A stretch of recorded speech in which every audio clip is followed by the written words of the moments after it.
কুমিল্লার ১৪ গ্রামে নিয়ন্ত্রণ হারানো একটি মাইক্রোবাসের পেছনে বাসের ধাক্কায় শিশুসহ ৪ জন প্রাণ হারিয়েছেন। আজ ভোর ৬টার দিকে উপজেলার বাতিশা নানাকরা এলাকায় এ দুর্ঘটনা ঘটে। তাৎক্ষণিকভাবে নিহতদের নাম পরিচয় পাওয়া যায়নি।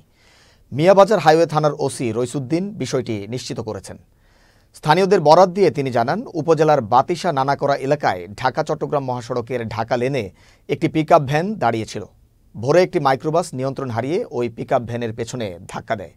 এ সময় ঢাকাগামী ইউনিক পরিবহনের একটি বাস গিয়ে ওই মাইক্রোবাসে ধাক্কা দিলে ঘটনাস্থলেই ৪ জনের মৃত্যু হয়।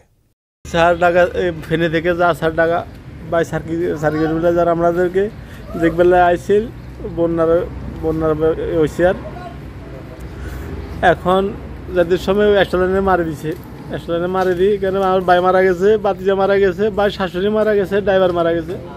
আমরা এখন পর্যন্ত যেটা নিশ্চিত হয়েছি যে ৪ জন মারা গেছে। এর মধ্যে ৩ জন পুরুষ, ১ জন মহিলা। ৩ জন পুরুষের মধ্যে 1 জন আবার বাচ্চা আছে 5 মাসে। আর এটা একটা হায়েস গাড়ি সাথে একটা বাস। হায়েস গাড়ির সাথে বাসের দুর্ঘটনা ঘটে। দুর্ঘটনা ঘটাতে হায়েস গাড়ির 4 জন যাত্রী মারা যায়।